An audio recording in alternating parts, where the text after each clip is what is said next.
Phyllis was very intimidating, but very loving, very nurturing, um, and she loved to promote talent. She loved being around people that she thought that was about something. I would be at her apartment and hear her on the phone for hours with Allison Williams, mentoring Allison, and I she Phyllis became my friend. She took me one day she was going to the Bronx Zoo, I think, with Melba Moore and Gregory Maurice. I don't know if it was Gregory and Maurice, but it was definitely Maurice Hines. I mean, she took me to the Shark Bar for dinner, and then Denzel Washington was there, and she said, "Come and meet Denzel."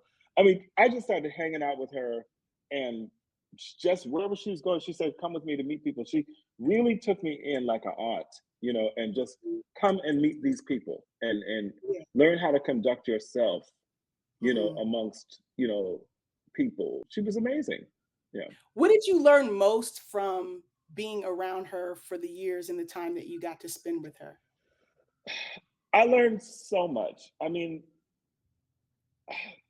that's a big, rich question. I would say that I learned that entertainers are very human. You know, um, I was, of course, intimidated by her. You know, and then when I met her, it was an intimidating situation in which I met her. But after she quickly, you know, I would say pursued my friendship. I would say she pursued it actually, because I was so like, oh my god, I can't believe Phyllis Hyman is calling me. Like I was almost like, why is this woman calling me, telling me to come here and come there? Like it was too much. Like I'm a child, leave me alone. You know what I mean? But as I got to know her, you know, I got to realize that she was very human. She was living in a one room humble apartment. It wasn't big and spacious.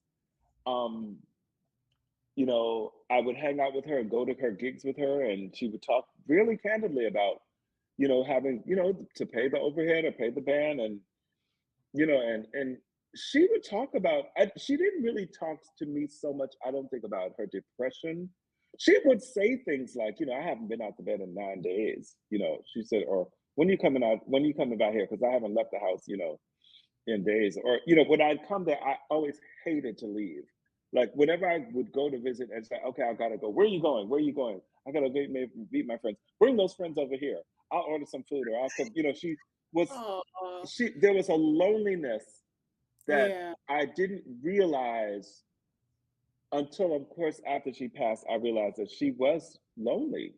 She wanted us connection and family, and loved me like a family member. And people, close to her told me after she passed, this was something that we were aware, that she was dealing with, but she was very proud of you. And she didn't she I think they kind of told me that she knew that I probably wasn't experienced enough with depression to actually understand exactly to the level of what she was dealing with, but that she had actually she was excited when she met me to help her co-write some songs, because these were sort of what she was considering perhaps have been her final thoughts. Mm, And so, it was when she passed, of course it was sudden, shocking, but a great honor to know that someone so talented, took an interest in me, and really confided and was really real with me. So I think that I learned from her that entertainers are human beings. They deal with some of the same life challenges, financial, emotional, psychological, as we do. And I think that I realized with her, no matter what she was going through, witnessed extreme generosity from her. mm, She was extremely generous to me, because at this time I was working still at Essence magazine.